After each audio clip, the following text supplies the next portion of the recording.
Muy bien, pues bueno, vamos entonces a empezar. Estamos empezando un poquito retrasados, pero estamos en el libro de Hechos. Sí me ha gustado mucho que los miércoles estoy en el libro de Apocalipsis, allá con las señoras, y ha sido muy bonito. Están en la página si tú quieres ver un poco de eso. Estoy en el capítulo 11, entonces ya estamos en la mitad de Apocalipsis. Y aquí estamos por llegar a la mitad del libro de Hechos. Estamos en el capítulo 13. ¿Alguien me puede decir cuántos capítulos tiene Hechos sin ver? ¿Rápido? 26. 28. Sí. ¿Y Apocalipsis? ¿Y Apocalipsis? No. No. 22. ¿22? Bueno, Karina, dale un chocolate porque ella dice que dice. No, está bien, está bien, está bien. Está bien. Muy bien. Muy bien. Adelante, por favor. Adelante, por favor. Hechos capítulo 13. Hechos capítulo 13 de Apocalipsis. Vamos a... Todavía estamos en el 13. Vamos a ver los últimos versículos del 42 al 52 de Hechos 13. Y le voy a pedir por favor a Kevin que nos guíe en una pequeña oración. Señor, muchas gracias por este nuevo día que nos das para poder aprender más de ti, más sobre el libro de Hechos y sobre la vida del apóstol Juan, que tú lo tuviste en gran estima. Dios te respondió con muy buenas acciones. Por favor, permítenos aprender de él a través de Carlos, y bendice a todos los que están en esta mesa, y a todos los que faltaron, y a todos los que están contigo. En nombre de Cristo Jesús. Amén. Amén. Capítulo 13, el estudio se llama Problemas al frente. Bueno, porque sabemos que el que predica la palabra de Dios va contracorriente y por lo tanto siempre enfrenta mucha oposición. Capítulo 13, empezando en el versículo 42. La palabra de Dios dice así: Cuando salieron ellos de la sinagoga de los judíos, los gentiles les rogaron que el siguiente día de reposo les hablasen de estas cosas. Y despedida la gente, y despedida la congregación, muchos de los judíos y de los prosélitos piadosos siguieron a Pablo y a Bernabé, quienes hablándoles les persuadían a que perseveraran en la gracia de Dios.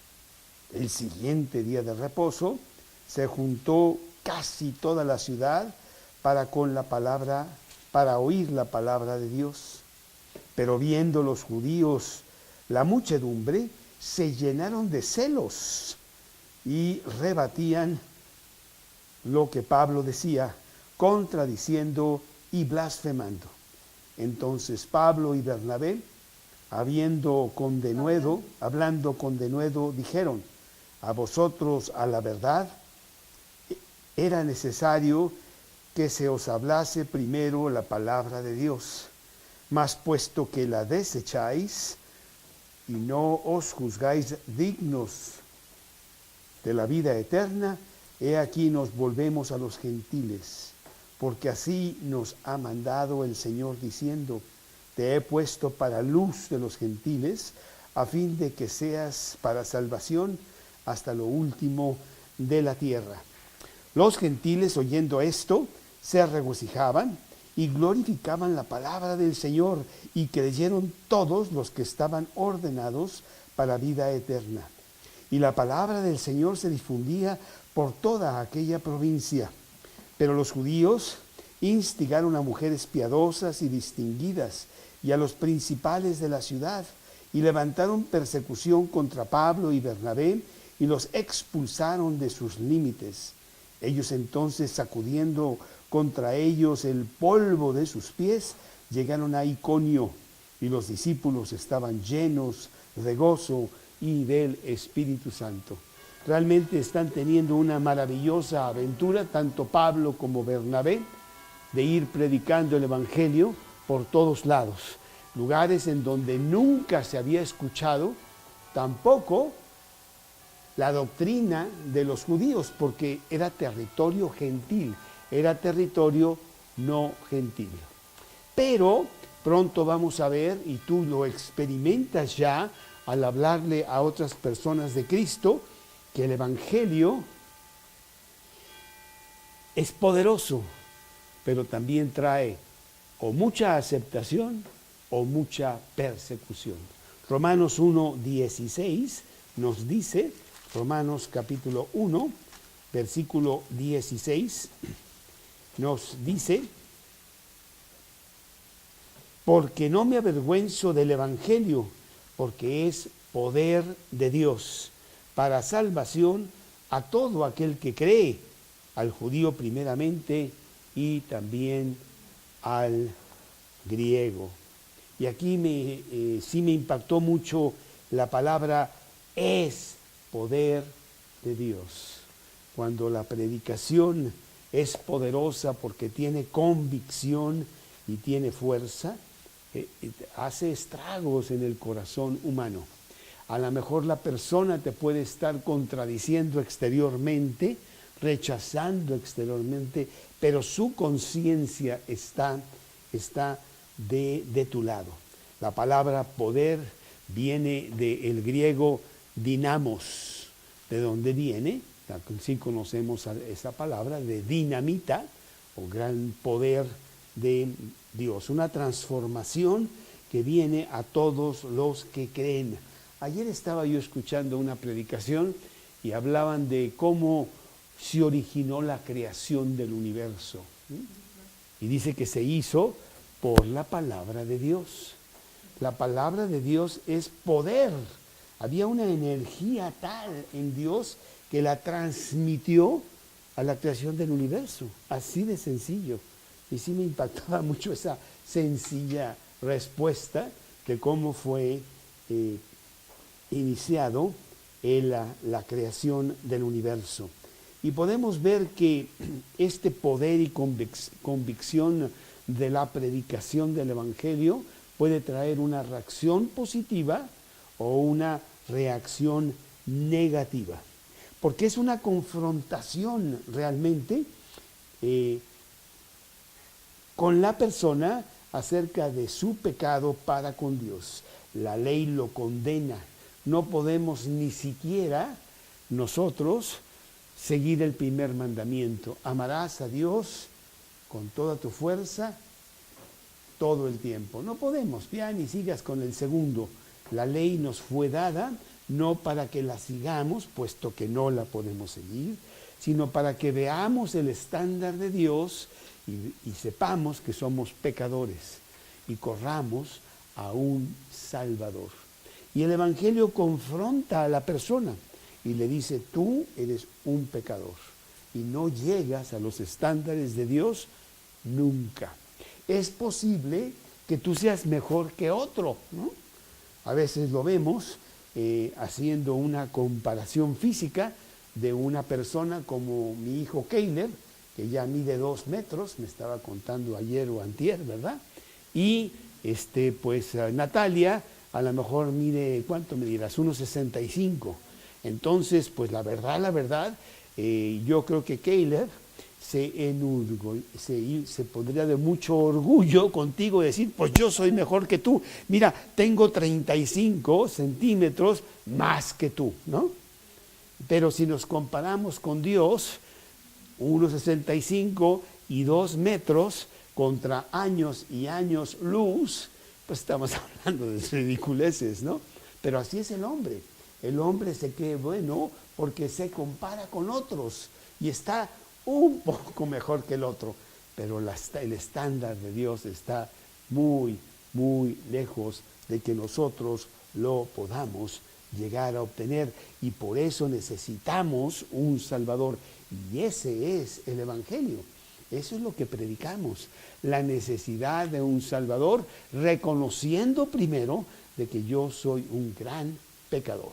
Romanos capítulo 3, versículos 10 al 12, como está escrito: no hay justo, no hay uno, no hay quien entienda, no hay quien busque a Dios. Todos se desviaron, a una se hicieron inútiles.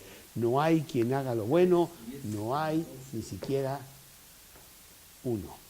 No existe la persona que pudiera estar a los estándares de Dios. Y Romanos 3:23, por cuanto todos pecaron y están destituidos de la gloria de Dios. Y la palabra todos quiere decir todos. ¡Ale! ¿No? Todos pecaron, todos están destituidos y todos necesitamos un Salvador que nos saque adelante. Algunos escuchan y sí quieren tomar el Evangelio y decir efectivamente, yo quiero reconocer que soy un gran pecador. Es difícil que la persona llegue a esa conclusión porque estamos saturados de una doctrina totalmente contraria. El mundo nos habla de lo contrario. No es cierto, como dices tú, que eres malo, mira, tú nomás has matado a 13, aquel mató a 36, él sí, etcétera, ¿no? Y entonces tenemos una doctrina relativista en el mundo, pero no es con respecto a Dios. Dios tiene un absolutismo. Te vas a comparar conmigo. No llegamos nunca. Y hay personas que Dios en su poderosa soberanía hace que reconozcan que sí están mal. Regularmente lo hace de una manera muy fácil, Nomás agarra su dedo gordo y aplasta un poquito.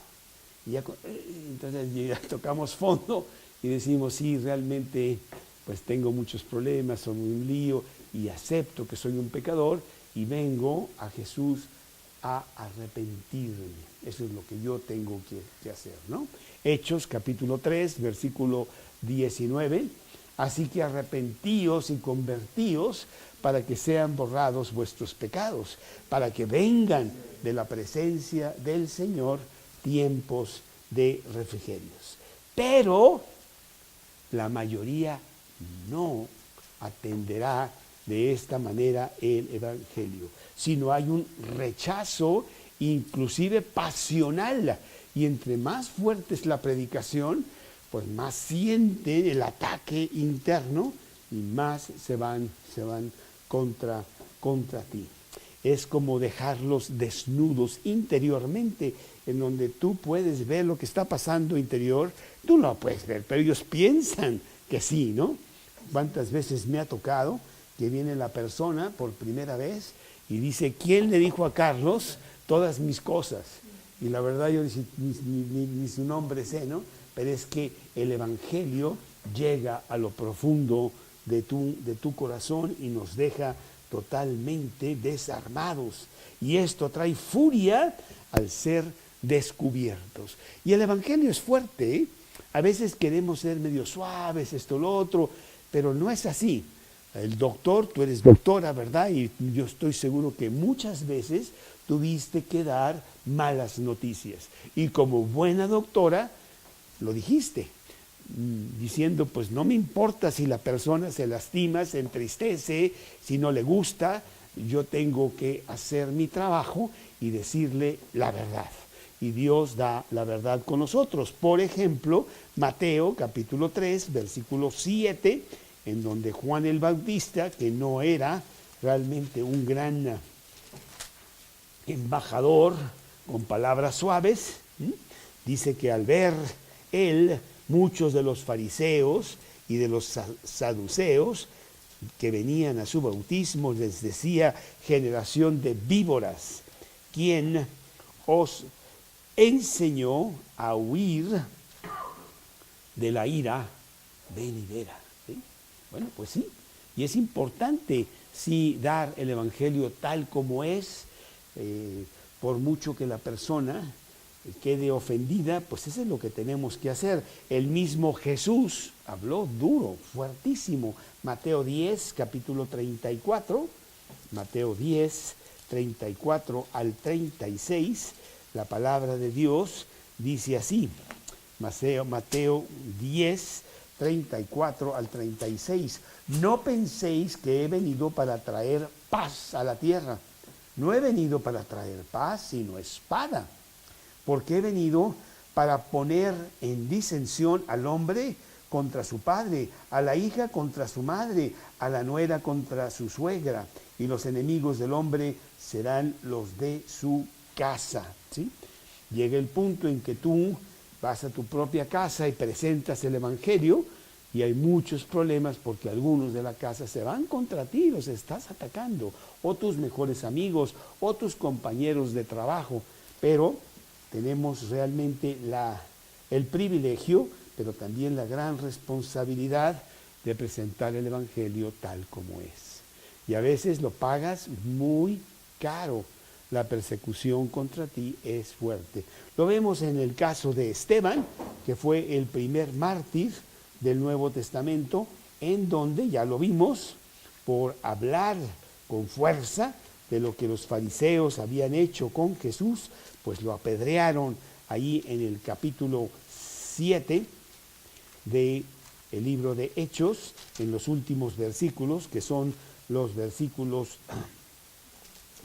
59 y 60, y apedreaban a Esteban mientras él invocaba y decía: Señor Jesús, recibe mi espíritu. Y puesto de rodillas clamó a gran voz: Señor, no les tomes en cuenta este pecado. Y habiendo dicho esto, durmió. ¿Sí? Pues sí, el Evangelio ciertamente trae conflicto, trae disensión, trae contienda. ¿Sí? Bueno, y al principio el mayor rechazo que hubo cuando se estaba predicando tan fuerte, porque dice la palabra de Dios que los apóstoles estaban llenos del Espíritu Santo y no los paraba nada. Y entonces ellos predicaban con tanta fuerza que la mayoría de la gente se fue contra ellos.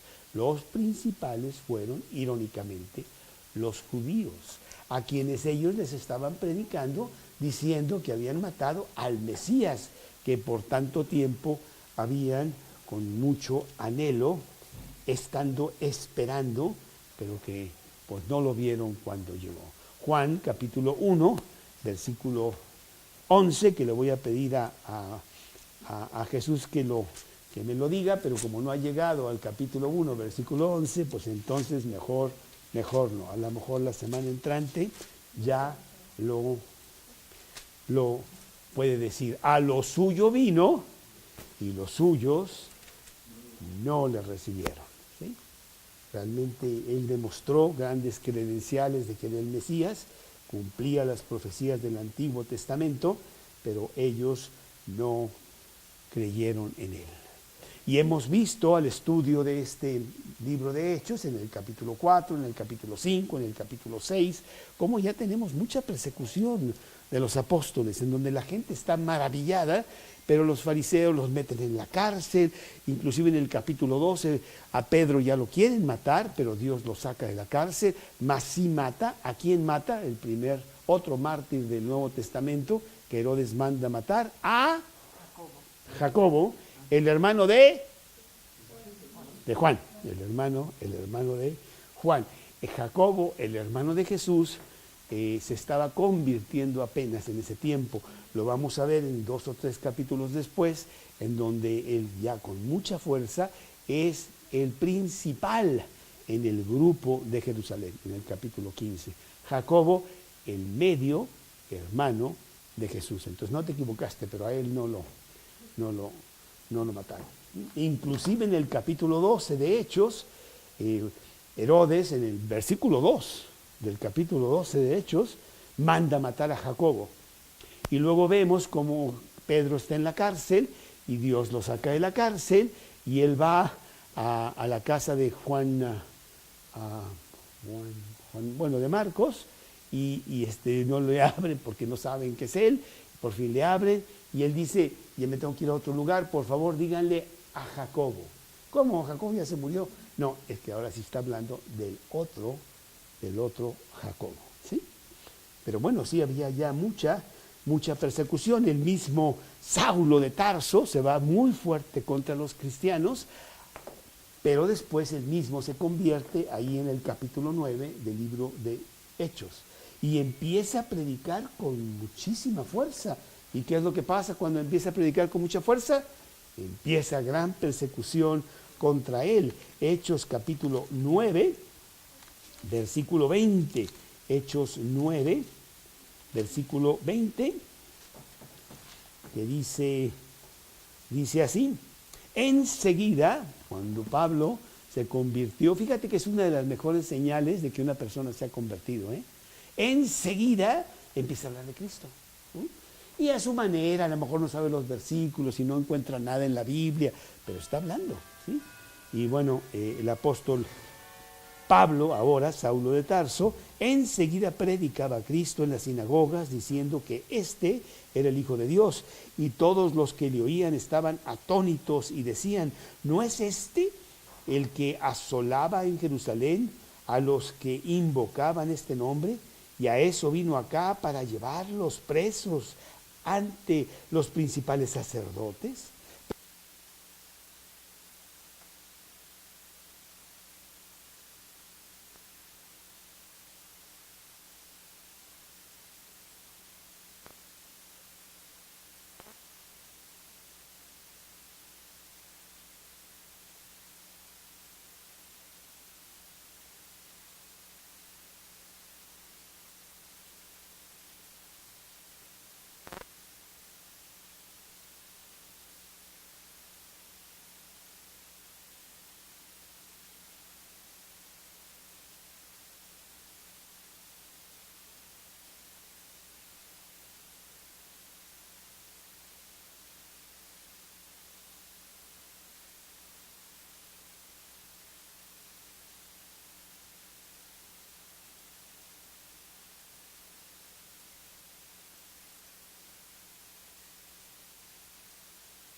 golpear lo que se está haciendo.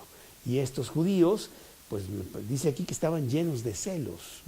También hay envidia y celos cuando tú ves un gran predicador y los religiosos, como los fariseos, pues no estaban alcanzando nada porque no estaban predicando nada en sus vidas. Y llega este hombre y oye, ¿qué está pasando?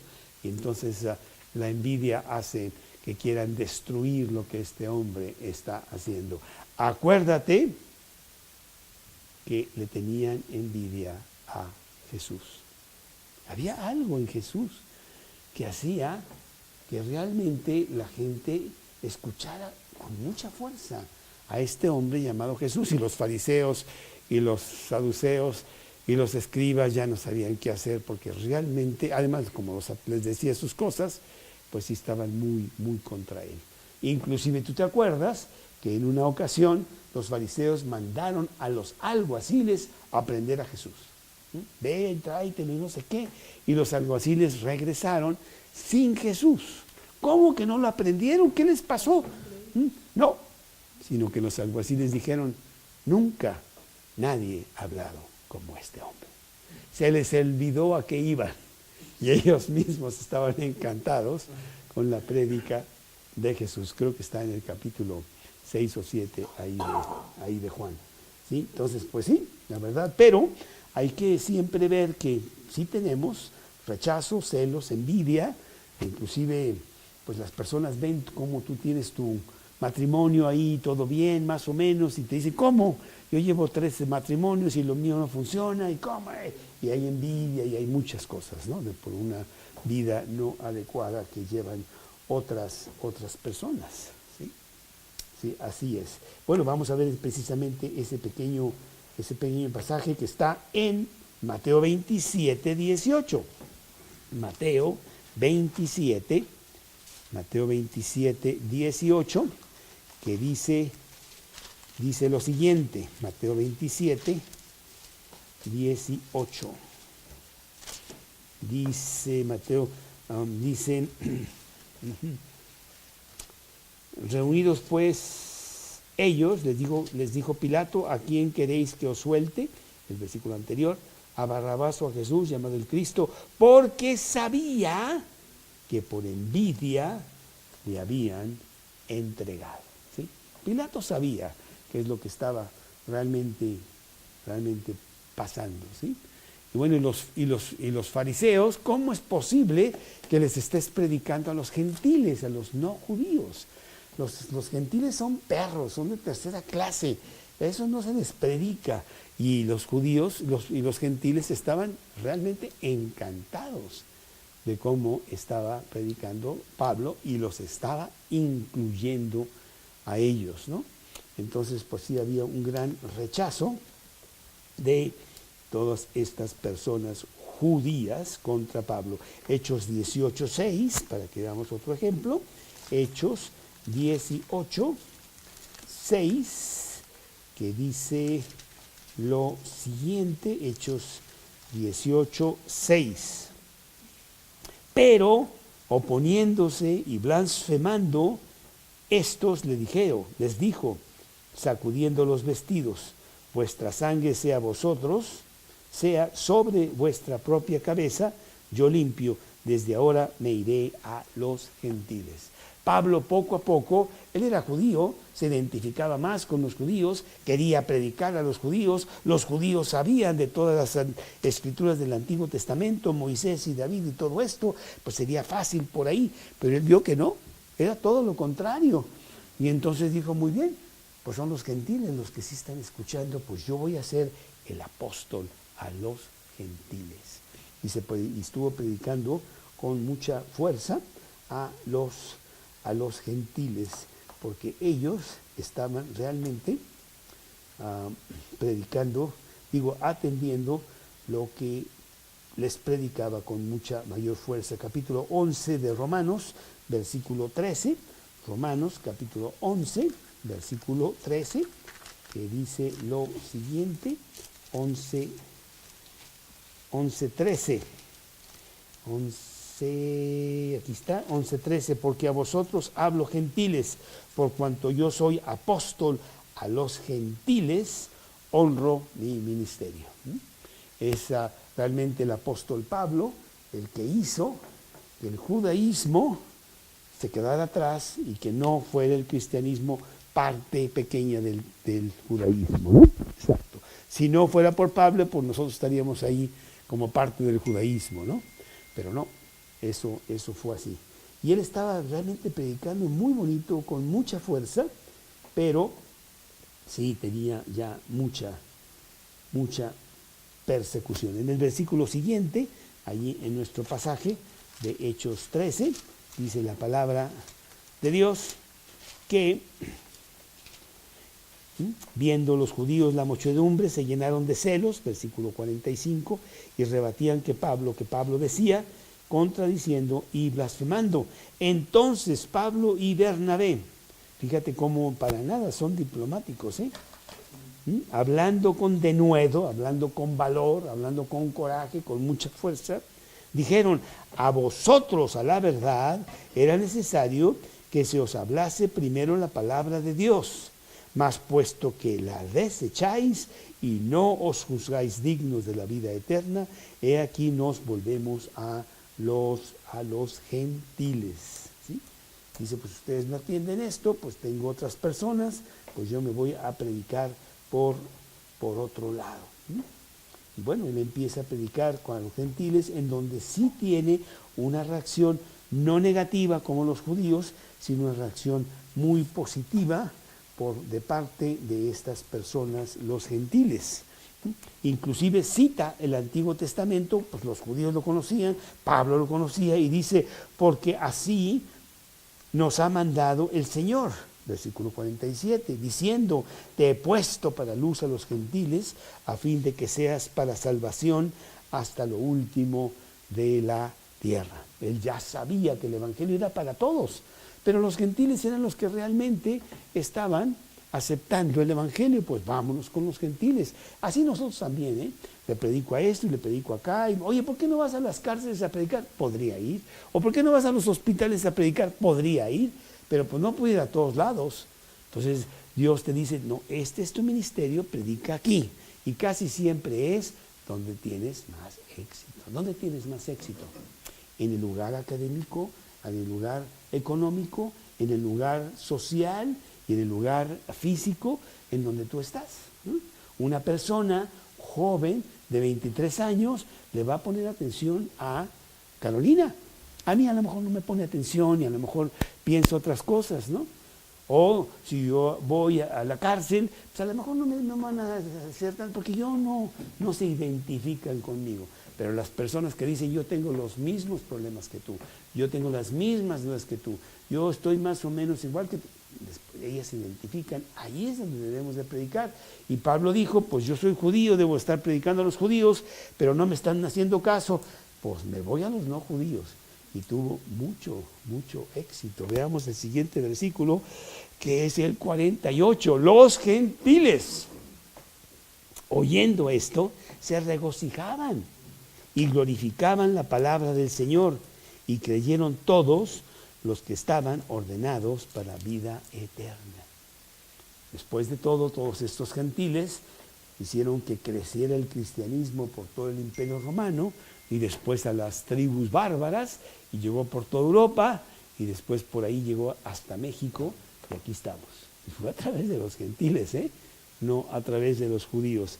Así es que Pablo dijo, pues yo me voy con los gentiles, y ahí es donde yo voy a predicar. Inclusive vamos a ver que sus mayores colaboradores, Timoteo, Erastas, Tito, Epafrodito, todos ellos eran gentiles, no eran judíos. No tenía realmente muchos discípulos judíos. Es irónico, los judíos realmente le echaban con todo a Pablo para tratar de tumbarlo, ¿no?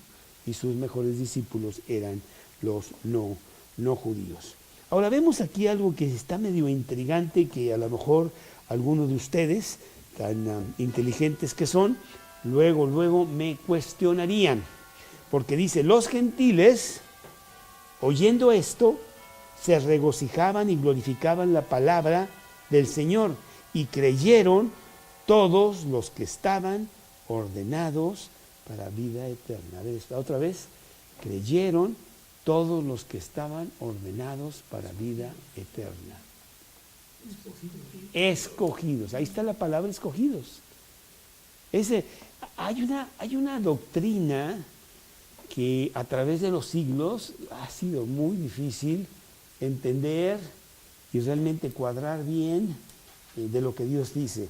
Pero Dios dice que Él escogió desde antes de la fundación del mundo a los que serían salvos. ¿Cómo? Entonces, a ver, Dios, escogiste unos cuantos y los demás. O sea, está complicada, se llama la doctrina de la predestinación y está por toda la Biblia. Inclusive el versículo que tú te memorizaste, ¿me lo puedes repetir, por favor? Sí.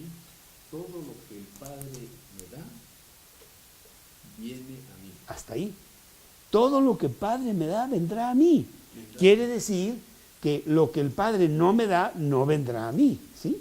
Inclusive hay otro, después ahí mismo en el capítulo 6, versículo 65 de Juan, hay muchos, hay muchísimos, pero sí creo que debes de saber que la doctrina de la predestinación está en la Biblia. Jesús mismo la predica y dice, todo lo que el Padre me da vendrá a mí. Y nada más, en nadie más va a venir. Y luego en el 665 dice, y dijo, por eso he dicho que ninguno puede venir a mí si el Padre, si no le fuere dado del Padre. Uf.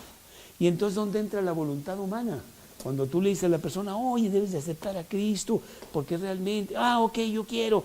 Y bueno, él voluntariamente dice, sí, yo quiero, ¿no? Pues no entendemos muy bien las cosas de Dios, porque dice que las cosas secretas son de Dios y las reveladas son para nosotros. Y tiene cosas secretas, y las dos cosas entran al mismo tiempo. Tú tienes que aceptar a Cristo por tu propia voluntad, Judith. Pero sucede que al aceptarlo, tu nombre ya estaba inscrito en el libro de la vida desde antes de la fundación del mundo. ¿Cómo? ¿Entonces es uno o es otro? No me cuentes, no sé, ¿no? Pero yo creo que es como una página de estas, en donde podemos decir que toda la página es la soberanía de Dios, ¿sí? Y aquí hay un puntito, lo voy a poner aquí, ahí está, casi ni se ve, ¿sí? Y esa es mi voluntad, ¿sí? La soberanía de Dios y mi voluntad. Pero mi voluntad está, ahí está, pero está dentro de la soberanía de Dios, ¿sí? Tú naciste en México, ¿por qué? Tú le dijiste a tu papá dónde querías nacer. Dios dijo, ahí quiero. Ya, sí, se acabó. Entonces está la soberanía de Dios y está la voluntad. Muchos lo dicen, tú vas caminando y ves el versículo, porque de tal manera para que todo aquel que en él cree, yo creo, y sigues caminando y luego ves el rótulo al revés, predestinado para vida eterna. No sé, pero las dos cosas parecen contradictorias, para la mente humana, que es una mente muy, muy chiquita, pero no para Dios. Y por eso dice aquí, estaban ordenados para la vida eterna. Toda la persona que viene a Cristo es porque Cristo ya quería que viniese. ¿Cómo podría una persona aceptar a Cristo si está muerta? No sé si has hablado con los muertos últimamente, pero no te contestan. Oye, mira, te dejan decir este versículo, está padrísimo. Pues no funciona, está muerto, ¿sí? Así es, todas las personas están muertas en sus delitos y pecados. Cristo tiene que resucitar a esa persona para que esa persona tenga a la vida eterna. Esa resurrección, ¿quién la lleva a cabo? Tú, con tu propia voluntad, sales de la piscina ahí del club alemán, después de estar días y días ahí en el fondo, sales tú, nunca, ¿no? Es Cristo el que va y te saca. Él es el que hace poner la chispa de que esa persona va a creer y la otra nunca creerá porque no hay chispa, ¿sí? Pero la voluntad humana tiene también su lugar. Entonces, ahí la dejo porque podríamos estar aquí toda la noche. Inclusive si quieres entrar a la página, tenemos un estudio sobre la doctrina de la predestinación. Ahí está. Nada más que son 10 horas. Porque entre Romanos, yo me hice bolas, pero sí está bastante complicado. A ver si uno de estos también lo escucho yo, porque no sé de diga. Pero bueno, así es. Entonces, aquí dice, creyeron todos los que estaban ordenados para vida eterna. Lo importante y lo maravilloso es de que de repente el apóstol Pablo y Bernabé, que eran dos personas, estaban realmente incendiando todo el imperio romano para Cristo. Dice el versículo 48, y la palabra del Señor se difundía por toda aquella provincia. Era la persona que le hablaba al otro y al tío y al hermano y al vecino, y de repente aquello era una verdadera explosión para Cristo en esos primeros días, predicándole uno a otro, porque era una predicación personal. No creas tú que ya te llamaban al estadio y con grandes bocinas decían, a ver, tú que estás allá. No había bocinas. Era una predicación personal. Muy bonito, ¿no? Versículo 50, pero la persecución siempre estará ahí, y entre más éxito tenga el cristianismo, más persecución. Pero los judíos instigaron a mujeres piadosas y distinguidas y a los principales de la ciudad, y levantaron persecución contra Pablo y Bernabé, y los expulsaron de sus límites. Realmente sí es terrible lo que estás haciendo aquí. ¿Cómo es posible que trae estas doctrinas terribles que hacen cambiar a la gente? Ya no van a la cantina para cantar Estoy en el rincón de una cantina porque tú no me quieres. Entonces ya no van, sino que ahora están en sus casas y esto y lo otro, tienen a sus hijos. No, eso no puede ser. Para afuera. Y lo sacan de los límites de Antioquía de Pisidia. Bueno, yo no dudo, porque eso es lo que he estado leyendo en otro librito, que eso vino con azotes. Los agarraron y los maltrataron y les dijeron, aquí mando yo para que no regreses, te vamos a enseñar 40 azotes menos uno, y ya la espalda del pobre Pablo pues ya tenía callo, yo creo, ¿no? Porque ya le habían dado mucho. Todo eso lo ves en el capítulo 11 de 2 de Corintios, ahí lo lees. ¿Cuándo pasó esto? ¿Y cuándo pasó esto? Era terrible las cosas que le pasaron a Pablo. Parece que aquí fue una de ellas en donde ellos recibieron azotes. Pero, versículo 51, ellos entonces, sacudiendo contra ellos el polvo de sus pies, llegaron a Iconio. Entonces salieron de los límites de la ciudad, se pararon en una roca, se quitaron las sandalias y todo el polvo, y si nos va a contaminar esto, mejor adiós. Y limpiaron bien sus zapatos en el río, yo creo que los metieron a la agüita o algo, ¿verdad?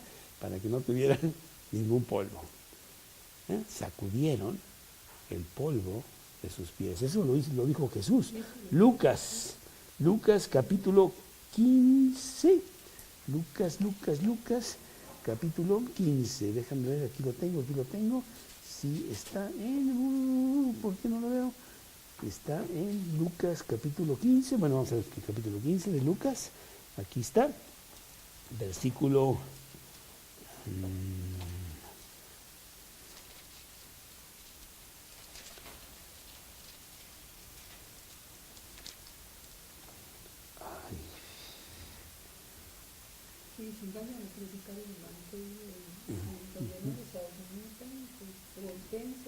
Sí, Lucas 10, 10 al 12. Lucas 10 al 12 lo dijo Jesús y ellos obedecieron eso. Lucas 10, que dice, mas en cualquier ciudad donde entréis y no os reciban, saliendo por sus calles, decid, aún el polvo de vuestra ciudad que se ha pegado a nuestros pies, lo sacudimos contra vosotros. Pero esto sabed que el reino de los cielos se ha acercado a vosotros. Pues todos estos judíos estaban siendo abandonados por los grandes predicadores. O sea, qué maravilloso que yo se haya atendido, pero a veces ves esta persona predica tan bonito y entrega su vida y hace tantas cosas, y lo único que recibe son puros insultos y puras mentiras y calumnias, y tú dices, ¿cómo es posible? Pero sí es posible porque eso es lo que el mundo de Satanás hace, ¿no? Y para terminar, pues vemos aquí que salen gozosos, salen llenos, no les importa.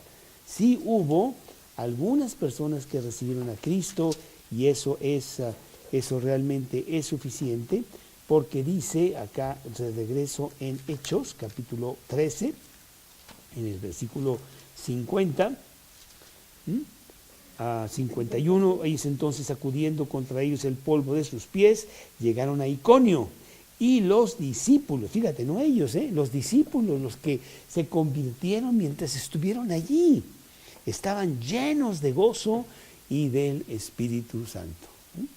Nosotros no nos fijamos en todos los fracasos que hay de mucha gente que realmente no quiere y no sé qué, y nos fijamos en el 1 o 2 o 3 que sí quieren.